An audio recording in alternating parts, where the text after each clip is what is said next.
Hello everyone, I hope all are feeling well. आज का video बहुत ही संवेदनशील टॉपिक पर है। उत्तर प्रदेश के बरेली शहर में सितंबर 2025 में हुई हिंसा का पूरा अपडेट। जी हाँ, वो आई लव मोहम्मद कैंपेन से जुड़ी घटना, जिसमें पत्थरबाजी, फायरिंग, पुलिस पर हमला, सब कुछ हुआ था। क्या आप जानते हैं, इस हिंसा के 2 महीने बाद भी बरेली में डर का माहौल है। लोग रात को दरवाजे बंद करके सोते हैं, बच्चे स्कूल कम जा रहे हैं और कोर्ट के फैसले आ रहे हैं जो केस की ओर गहरा बना रहे हैं। इस वीडियो में हम लोग कवर करेंगे बैकग्राउंड से लेकर लेटेस्ट और कोर्ट रिजल्ट्स तक, कम्युनिटी पर इम्पैक्ट और एक हालिया शॉकिंग अटैक। अगर आप बरेली से हैं या इस केस को फॉलो कर रहे हैं तो ये वीडियो अंत तक देखें।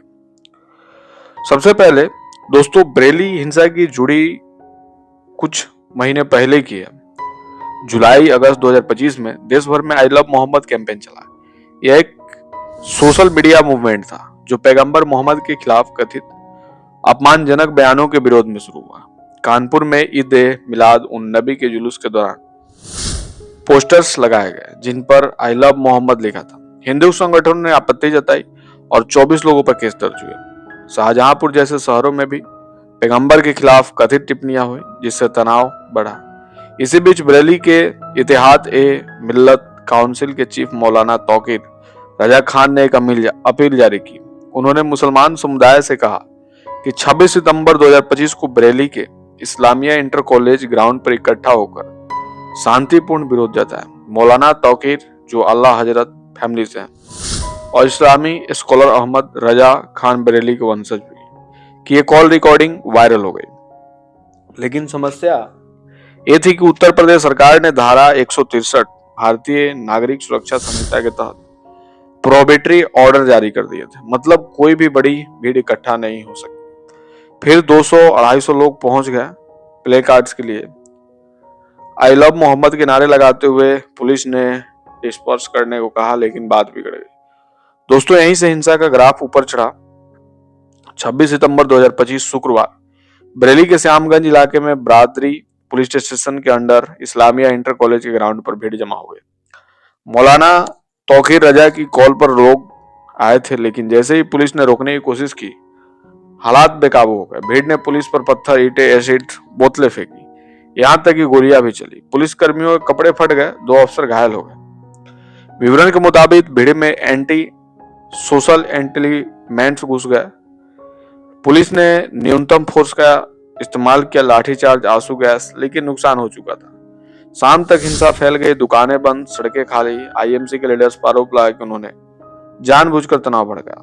मौलाना तौकीर को रजा को अगले ही दिन गिरफ्तार कर लिया गया। तुरंत बाद 10 एफआईआर दर्ज हुई कोतवाली, बरादरी, प्रेमनगर, कैंट और कीरा पुलिस स्टेशनों पर। 125 नामजद और 250 से ज्यादा अज्ञात आरोपी, कुल 82 से 91 लोग गिरफ्तार हुए, जिनमें 85 जुडिशियल कस्टडी में। कुछ बेगुनाह भी फंस गए, जैसे एक इमाम जो खाना खरीद रहा था, या फैक्ट्री वर्कर जो नमाज के लिए मस्जिद गया था। पुलिस ने रात 2 बजे रेड्स किए, घरों में सर्चिंग की। अब आते हैं लेटेस्ट अपडेट पर, जो सबसे इंपॉर्टेंट है सर। पहले बेल एप्लीकेशन 8 नवंबर 2025 को बरेली की एडिशनल डिस्ट्रिक्ट एंड सेंसेस जज अमृता शुक्ला ने मौलाना तौकीर रजा और 5 अन्य फैजान सकलानी, तकीम, मुनीर, इदरीसी, हरमन और नेमतुल्ला की बेल खारिज कर दी। वजह, कोर्ट ने कहा कि हिंसा में उनका सीधा हाथ था। अगर बेल मिली तो जांच प्रभावित होगी। एडीजीएस महेश पाठक ने सुप्रीम कोर्ट के जजमेंट्स का हवाला दिया। फिर 13 नवंबर को इलाहाबाद हाई कोर्ट का बड़ा फैसला आया। जस्टिस अजय भनोत और गारिमा प्रसाद की बेंच ने आरोपी अगनान की एफआईआर क्वाश करने की पिटीशन खारिज कर दी। कोर्ट ने कहा कि ये चार्जेस रूल ऑफ लॉ को खतरा है। स्टेट ने विरोध किया, कहा जांच चल रही है। पिटिशनर ने वकील से क्वाशिंग से हाथ खींच लिया, मतलब एफआईआर स्टैंड करेगी और आरोपी कोर्ट जा। और हाँ, 4 अक्टूबर को बुलडोजर एक्शन हुआ मोहसिन रजा की प्रॉपर्टी पर, जो आईएमसी से जुड़े थे। 150 करोड़ की एसेट्स जब्त हुए। डॉक्टर नफीस और नदीम पर प्लॉटिंग का केस। कुल 62 अरेस्ट तक पहुंचा, लेकिन मीडिया में अफवाह फैली कि दुकानें तोड़ी जा रही है, जबकि ज्यादातर नहीं हुआ। दोस्तों, हिंसा खत्म नहीं हुई, ये जारी है। 20 नवंबर 2025 को एक बड़ा शौक, मौलाना तौकीर रजा के बड़े भाई बहू निदा खान पर हमला। निदा जो अब तक अलग हो चुकी है, रात 9 बजे घर पर अकेली थी। ब्लैक ड्रेस में एक अज्ञात आदमी आया, चाकू निकाला, धमकी दी और भाग गया। जब निदा चिल्लाई, निदा ने अपने एक्स हस्बैंड सिराज रजा और तौकीर रजा पर आरोप लगाया।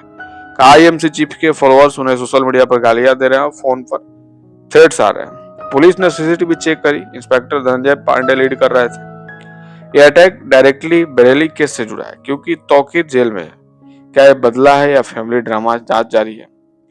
12 अक्टूबर की एक रिपोर्ट के मुताबिक हिंसा के 2 हफ्ते बाद भी बरेली में डर का माहौल बरकरार है। दुकानें खुली है, स्कूल ऑफिस चल रहे हैं, लेकिन बात फुसफुसाहट में है। सीनियर सिटीजन्स गैदरिंग्स अवार्ड कर रहे हैं, पेरेंट्स जैसे चंदू जी बच्चों को बाहर खेलने नहीं दे रहे हैं।